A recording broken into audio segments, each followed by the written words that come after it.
देखो, जयपुर में अर्जुन भाई मेहर जैसे कितने भाई थे जो आदिवासी परिवार के विचारधारा के अनुरूप एक दूसरे को जानते थे। जब कांति भाई इतने दिन हॉस्पिटल में भर्ती थे तो अर्जुन भाई मेहर और उनके साथी रात दिन हॉस्पिटल के बाहर आसपास पहरा लगाए हुए खड़े रहते थे। आप सोच सकते हो, वो हमारे नज़दीक क्षेत्र में नहीं है, वो हमारे आसपास पालवी क्षेत्र में नहीं है, उदयपुर से 500 किलोमीटर दूर जयपुर के क्षेत्र में है। और जयपुर वाले लोग हमारे लिए, कांति भाई के लिए रात दिन इतनी मेहनत करते हैं। यह आदिवासी परिवार की विचारधारा की देन है। आप लोग सब जानिए, आदिवासी परिवार की विचारधारा की वजह से हम लोग आप लोगों से जुड़े, आप लोग हमसे जुड़े, हम लोग एक दूसरे के ऊपर इतना विश्वास कर पाते हैं। इसीलिए साथियों, आदिवासी परिवार की इस जाजम में, इस जाजम के नीचे आप सब लोग आए, इस जाजम के नीचे बैठे और इस जाजम से जो मिल रहा है, जो ज्ञान मिल रहा है, जो प्रकृति को बचाने का संदेश मिल रहा है, जो आदिवासी संस्कृति को बचाने का संदेश मिल रहा है, जो आदिवासी आरक्षण को बचाने का संदेश मिल रहा है, उस संदेश को ले जाइए और अपने परिवार, अपने घर मोहल्ले में सबको बता दीजिए कि हमारा आरक्षण, हमारी संस्कृति, हमारा जल जंगल जमीन हम बचा कर रहेंगे। तुम्हारे जैसे टटपुंजे नेता जो हमारे लोगों को बगलाकर कल परसों 18 तारीख को उदयपुर ले गए सब्जी पूड़ी खिलाने के लिए। क्या लोग हम सब्जी पूड़ी खाने के लिए, हमारे घर पे कुछ मिलता नहीं है क्या? आप लोग आज आए हो, क्या आपको सब्जी पूड़ी की लालच देके लाके आए? आप खुद आए हो? आप लोग खुद आए हो क्या, या सब्जी पूड़ी दिए? जो लोग ये चाहते हैं कि हमारे लोगों को गुमराह कर रहे हैं, क्यों गुमराह कर रहे हैं? क्योंकि वो 2023 में एमएलए की टिकट लेना चाहते हैं, 2023 में सलूम्बर से टिकट लेना चाहते हैं, 2023 में उदयपुर ग्रामीण से टिकट लेना चाहते हैं, 2023 में डूंगरपुर से टिकट लेना चाहते हैं।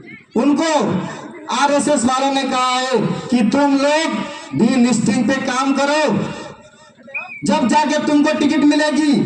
तो हमारे गधे नेता डी लिस्टिंग के बहाने, सब्जी पूड़ी के बहाने वहां रैली कर रहे उदयपुर में। कुदरत का करिश्मा देखो, 18 तारीख को इतनी बारिश हुई, उनकी सब्जी पूड़ी पानी पूड़ी में बदल गई, सारी पूड़ी सब्जी खराब हो गई। ये कुदरत की देन है कि लोग जो गलत कर रहे हैं उनके साथ गलत होना चाहिए। हमारे बीच में लसाड़िया से आनंद जी, नारूलाल जी भूज, जो कम से कम 10 दिन तक जेल में रहे, उनके यहाँ खदान का काम चालू करने के लिए ठेकेदारों ने जमीन हड़पने का काम शुरू किया। तो इन्होंने उन्हें रोकने के लिए लड़ाई लड़ी, गांव वालों को इकट्ठा किया, गांव वालों को जानकारी दी कि ये लोग अपने गांव में माइंस शुरू कर रहे हैं, आप लोग इसके खिलाफ कुछ करिए। तो वहां के पुलिस वाले, थानेदार लसाड़िया के, वो और जो ठेकेदार था, मिलकर आनंद जी और हमारे नारूलाल जी के ऊपर रंगदारी का मुकदमा दर्ज कर दिया। तो उस थानेदार को कहना चाहता हूं मैं कि आप लोग, कितने हजारों लोग हम आदिवासी परिवार में, कितने लोगों के ऊपर रंगदारी के मुकदमे दर्ज कर सकते हो? दर्ज करो, मेरे ऊपर भी दर्ज करो रंगदारी का मुकदमा, क्योंकि हम लोग जल जंगल जमीन बचाने की लड़ाई में आए हुए छोटे मोटे मुकदमे से डरने वाले नहीं है। क्या समझते हो आप लोग? डरा गए क्या? हम लोग इस मैदान में इसीलिए उतरे हैं कि हमारे आने वाली पीढ़ी बचे। हम ये छोटी मोटी जमानत पे 151 छोटे मोटे 10 दिन 15 दिन 1 महीने जेल में जाने से नहीं डरने वाले।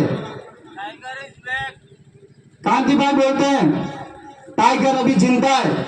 इस शख्स के लिए मैं इतना, मतलब इस आदमी के अंदर इतनी विल पावर है।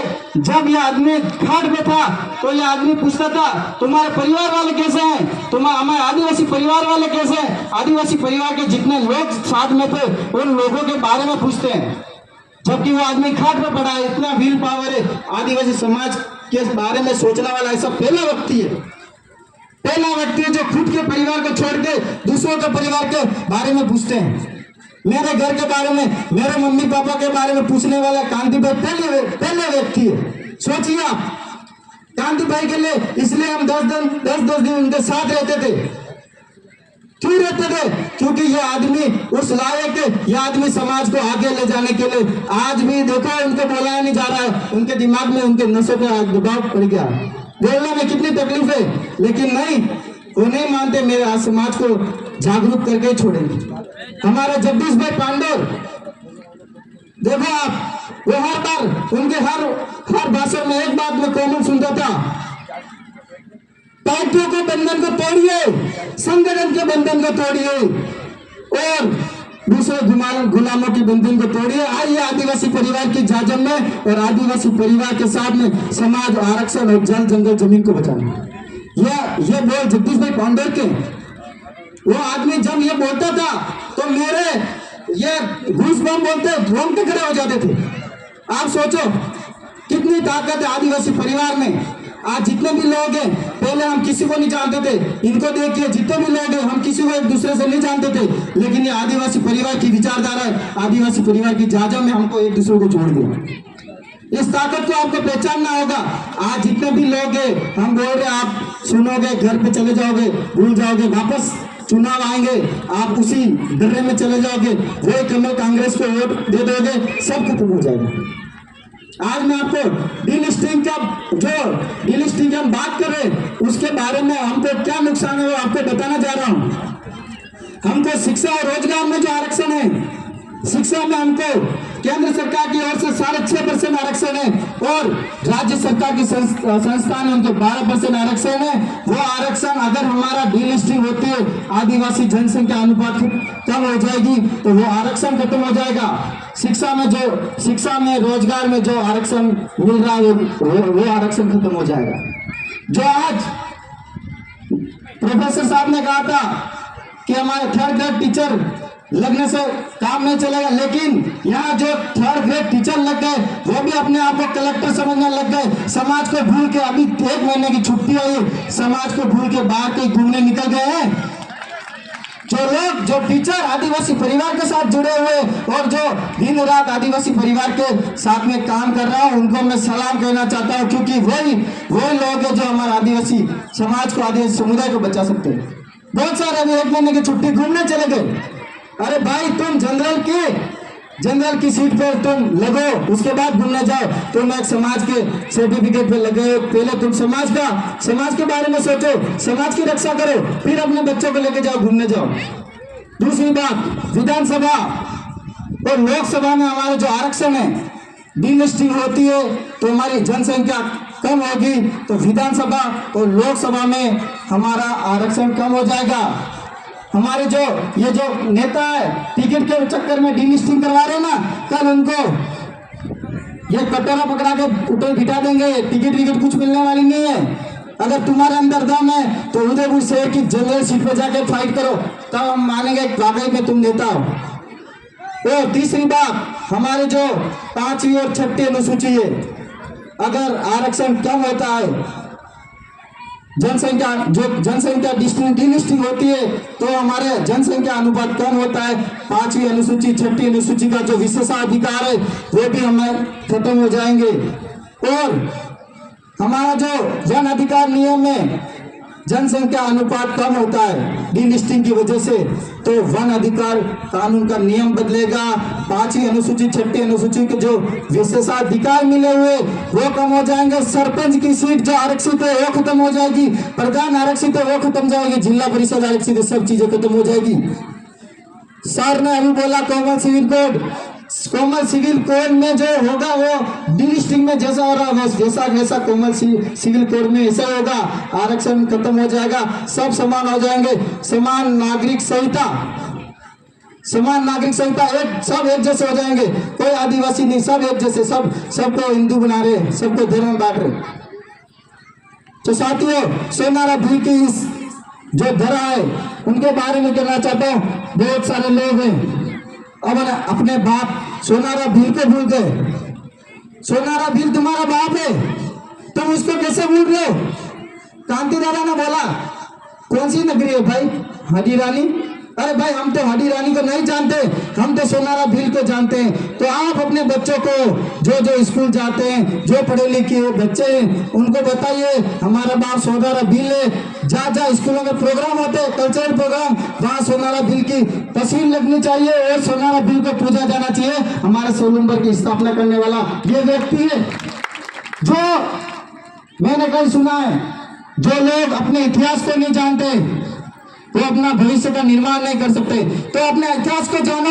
आपके बाप दादा ने क्या किया, आपके बाप दादा ने किसके लिए लड़ाई लड़ी, आपके बाप दादा ने लड़ाई लड़ी, उसकी वजह से आपको ये जो वोट दे रहे ना, वो आपके बाप दादा ने जो लड़ाई लड़ी उसकी ताकत है। आप सोचते होंगे वोट क्या है, बटन दबाए चले आए, एक बाटली थी बिक गए, 100 रुपए दे बिक गए। ये 100 रुपए बाटली की बात नहीं है। ये वोट ऐसा अधिकार है, ये वोट ऐसा अधिकार है जो किसी को थप्पड़ मारेंगे या तीर धनुष मारेंगे उससे बड़ा अधिकार है। एक वोट में सरकारें बदल जाएगी। एक मुख्यमंत्री हार जाता है तो वो मुख्यमंत्री नहीं रहता है। जो आज इसके पीछे सिक्योरिटी लगी थी वो खत्म हो जाती है। आज वसुंधरा राजे सोलुम्बर में आए तो उसको कोई नहीं पूछता है, क्योंकि वो मुख्यमंत्री नहीं है। अगर वो कल मुख्यमंत्री बन जाती है और सोलुम्बर में आए तो सारे प्रशासन के लोग उनके पीछे दौड़ते। तो ये किसकी ताकत हुई मेरे भाइयों? ये वोट की ताकत है। ये वोट की ताकत को आपको पहचाननी है। ये चंद बोकड़े कुकड़े पीन खजूर और नमकीन और 100 रुपए बाटली में नहीं बिकना है मेरे साथियों। इतना ही मैं अपनी बात को कहना चाहता हूँ और अंतिम भाई जगदीश भंडारे को नमन करते हुए अपनी बात को विराम देता हूँ। जय झारखंड नारा है, जय झारखंड नारा है। धन्यवाद। जोहार।